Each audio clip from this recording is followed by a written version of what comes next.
Semangat pagi, salam jumpa lagi dalam kuliah hari ini.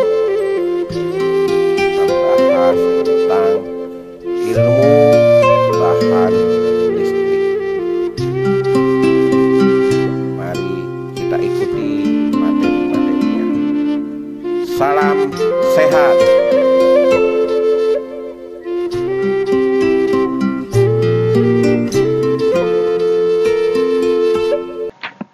Semangat pagi adik-adik semua. Salam sehat. Hari ini kita akan memulai kuliah daring dengan membahas modul ketiga dari ilmu bahan listrik, lanjutan dari sebelumnya, yaitu tentang bahan-bahan listrik.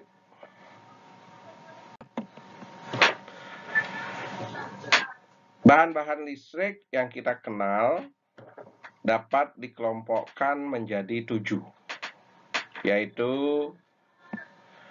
bahan pengantar atau konduktor, kedua bahan penyekat atau isolator atau insulation,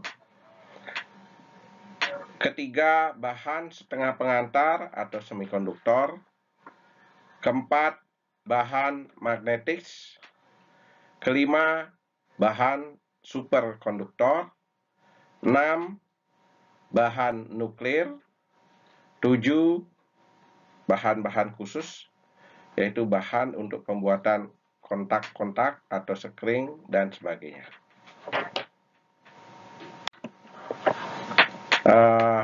Mungkin dulu di tingkat SMA kita pernah praktek ya untuk bagaimana cara membedakan antara konduktor dan isolator ya. Kira-kira alatnya seperti ini dulu, ada lampunya, ada baterainya, kemudian ada saklarnya ya. Nah, kemudian di sini kita kasih bahan-bahan yang mau kita tes. Apakah dia berupa konduktor atau isolator. Nah, kemudian seperti kayu, plastik, aluminium, besi, dan tembaga. Nah, dari sana akan kelihatan kalau dia sebagai konduktor, maka lampu akan menyala, berarti dia menghantarkan. Kalau dia sebagai isolator, maka lampu akan mati, tidak menyala. Ya, itu praktek sederhana yang bisa kita lakukan untuk mengetahui apakah benda atau bahan yang kita tes itu berupa konduktor atau isolator. Kemudian konduktor dan isolator. Nah, kita sering sekali menemui bahkan memakai kabel. Ini kebetulan kabel yang gede ya, yang dicontohkan. Nah, kita melihat di sisi dalam itu adalah logam, tembaga. Kemudian di luarnya ada PVC insulation. Nah, ini kebetulan contohnya adalah yang bertingkat, ada PVC inner seal, ada copper tip screen, ada copper wire screen, ada non-hygroscopic tape, dan ada PVC seal. Ini kebetulan contohnya adalah kabel yang untuk ditanam. Ya. Nah, di sini kita bisa lihat bahwa ada konduktor dan isolator. Bahan-bahan konduktor yang sering kita kenal ada beberapa ya yang sering kita lihat dan kita gunakan sehari-hari, seperti tembaga, besi, aluminium, kuningan, perak, emas, baja, raksa, tubuh, dan bumi sendiri. Emas adalah sebagai penghantar yang paling baik, tapi harganya mahal. Jadi,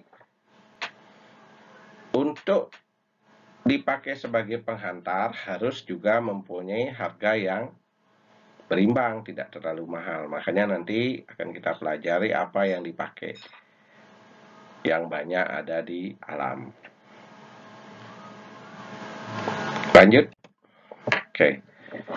Tentu setiap bahan mempunyai hambatan jenis. Hambatannya berbeda-beda. Jenis bahannya berbeda-beda. Ya. Kalau kita lihat, jenis bahan perak mempunyai hambatan jenis 5,9 kali 10 pangkat min 8 ohm meter. Tembaga 1,68 kali 10 pangkat min 8. Aluminium 2,65 kali 10 pangkat min 8. Platina 10,6 kali 10 pangkat min 8. Baja 4,0 kali 10 pangkat min 7. Mangan 4,4 kali 10 pangkat min 7. Nikron 1,2 kali 10 pangkat min 6. Karbon 3,5 kali 10 pangkat min 5. Wolfram 5,5 kali 10 pangkat min 5. Germanium 4,5 kali 10 pangkat min 1. Silikon 2,0 kali 10 pangkat min 1. Kayu 10 sampai 10 pangkat 11. Karet 1,0 kali 10 pangkat 13. Kaca 10 pangkat 12 sampai 10 pangkat 13. Mika 2,0 kali 10 pangkat 15. Kuarsa 1,0 kali 10 pangkat 18. Jadi makin ke bawah dia sebagai mempunyai hambatan jenis makin besar, berarti dia sebagai isolator. Berarti perak ini konduktor, kemudian kuarsa itu isolator. Bahan-bahan yang biasa digunakan sebagai konduktor antara lain. Nah, kita bicara konduktor. Pengantar. Logam biasa seperti tembaga, aluminium, besi, dan sebagainya. Ini biasa dipakai untuk kabel. Kemudian ada juga logam campuran atau alloy, yaitu sebuah logam dari tembaga atau aluminium yang diberi campuran dalam jumlah tertentu dari logam jenis lain yang gunanya menaikkan kekuatan mekanisnya. Karena ada juga konduktornya bagus, tapi lembek, mudah putus. Makanya harus dilakukan campuran.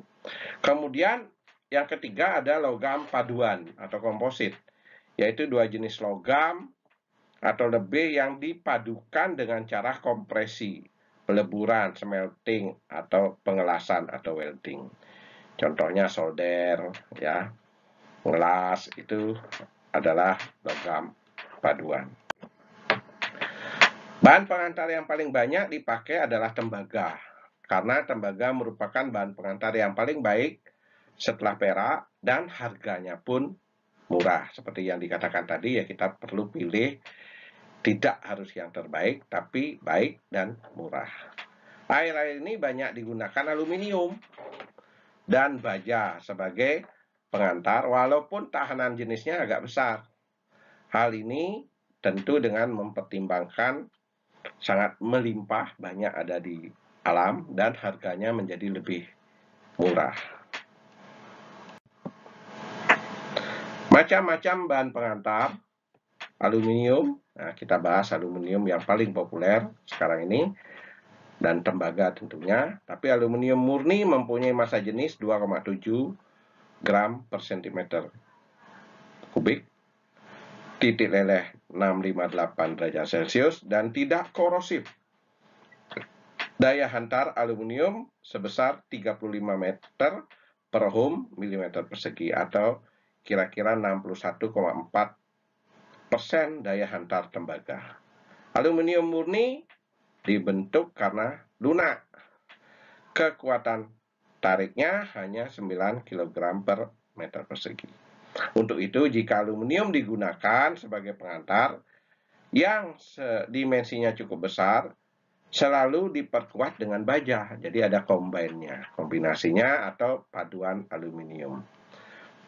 Penggunaan yang demikian misalnya pada ACSR, Aluminium Conductor Steel Reinforced, dan ACR, Aluminium Conductor Alloy Reinforced. Nah, ini tentu banyak kita lihat di kabel-kabel tekanan untuk sutet, saluran udara tegangan tinggi. Kemudian daya hantar listrik atau konduktivitas. Arus yang mengalir dalam suatu penghantar selalu mengalami hambatan dari pengantar itu sendiri. Besar hambatan tersebut tergantung dari bahannya. Besar hambatan tiap meternya dengan luas penampang 1 mm persegi pada temperatur 20 derajat Celcius dinamakan hambatan jenis. Besar hambatan jenis suatu bahan dapat dihitung dengan menggunakan persamaan R sama dengan rho L per A, di mana R itu adalah hambatan dalam pengantar, satuannya ohm, rho adalah hambatan jenis dalam satuan ohm milimeter persegi per meter, L itu adalah panjang pengantar, satuannya adalah meter, dan A adalah luas penampang kawat penghantar, satuannya adalah milimeter persegi. Logam atau material yang merupakan pengantar listrik yang baik memiliki konduktivitas listrik dengan order 10⁻⁷ ohm meter persegi, 107 ohm per meter persegi. Struktur bahan konduktor. Nah, untuk bahan-bahan konduktor dilihat dari susunan kawat atau penampangnya. Kita lihat ada kabel pejal, artinya kabel dengan bahan tembaga yang pejal. Kemudian kawat berlilit, ya, kawat yang dililit, dipakainya, baru dilapisi. Kemudian kawat berongga atau kawat serabut, kecil-kecil diikat. Nah, itu bedanya nanti bisa dipelajari untuk di mana. Berdasarkan susunan atau struktur materialnya, kawat atau bahan dari logam murni, kawat atau bahan dari logam campuran, dan kawat bahan dari logam paduan. Ada 3 tadi yang kita sudah jelaskan di depan. Kemudian pengantar arus listrik. Jenis bahan pengantar listrik adalah konduktor, bahan yang mudah mengalirkan arus listrik. Ini penting ya, konduktor itu bahan yang mudah mengalirkan arus listrik. Isolator adalah bahan yang sulit atau tidak bisa dialiri arus listrik, tidak bisa mengalirkan arus listrik. Kemudian semikonduktor, bahan yang kadang-kadang dapat menjadi isolator dan kadang-kadang bisa menjadi konduktor, tergantung dari pengaruh dari luar. Nah, ini yang nanti di depan berikutnya kita akan pelajari lebih jauh, karena semikonduktor ini menjadi bahan penting untuk teknologi digital yang kita pakai saat ini. Kemudian bahan elektrik. Ya, yang keempat itu bahan elektrik adalah bahan magnetik atau magnetik material, dikelompokkan menjadi 3 kelompok, yaitu ferromagnetik, paramagnetik, dan diamagnetik. Bahan ferromagnetik adalah bahan yang mempunyai permeabilitas tinggi dan mudah sekali dialiri garis-garis gaya magnet. Contoh bahan yang mempunyai permeabilitas tinggi itu adalah besi, besi pasir, staloe, dan lainnya. Selain itu, sering dijumpai magnet yang merupakan magnet permanen. Misalnya, alniko, kobal, baja arang, dan sebagainya. Baja untuk magnet sering dijumpai pada plat-plat motor generator, plat-plat transformator, dan sebagainya. Dalam bentuk elektronika digunakan bahan magnet misalnya pada speaker, alat-alat ukur elektronika, dan sebagainya.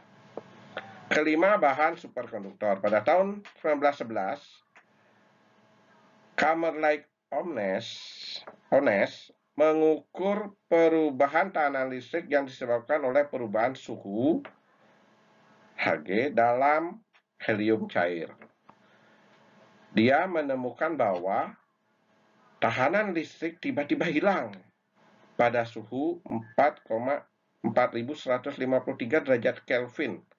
Sampai saat ini telah ditemukan sekitar 24 unsur hantaran super yang lebih banyak lagi paduan dan senyawa yang memenuhinya.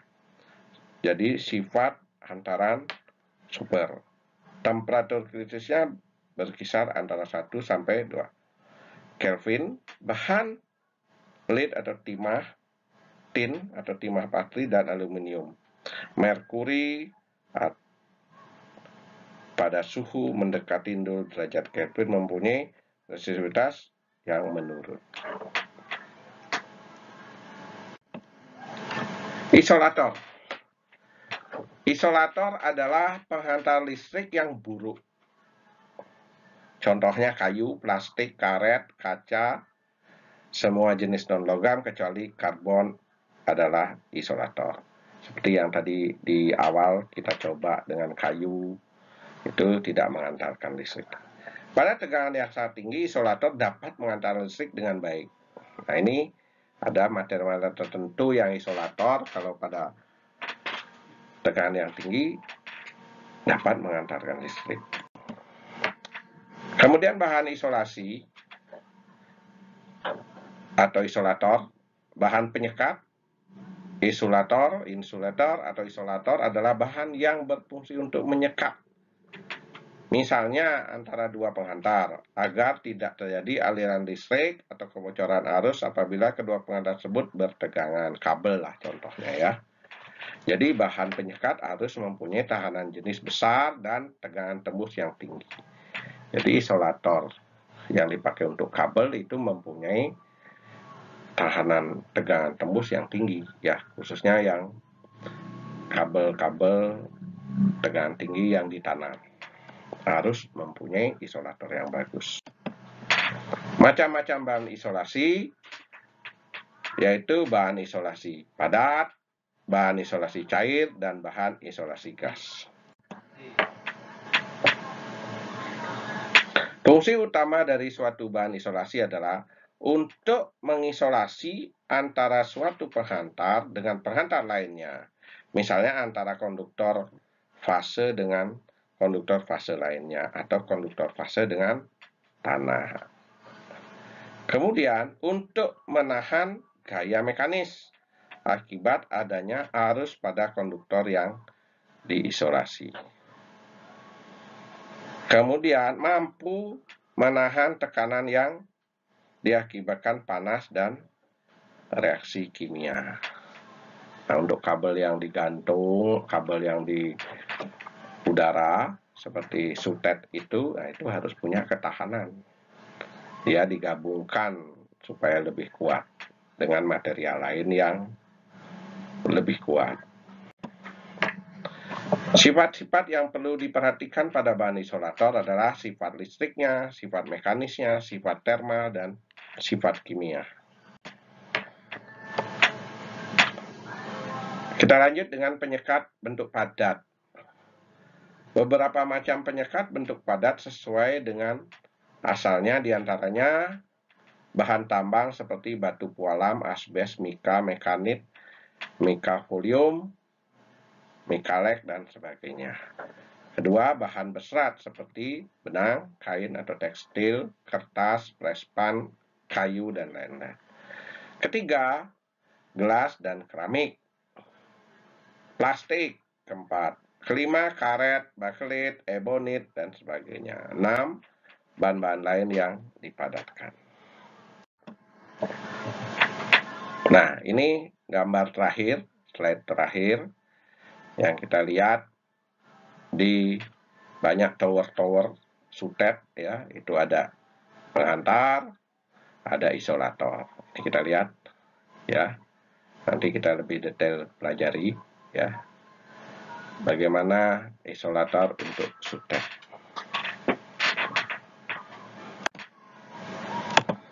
Oke. Sampai di sini penjelasan bahan-bahan listrik. Semoga bermanfaat. Terima kasih atas perhatian dan mudah-mudahan memberikan manfaat. Salam.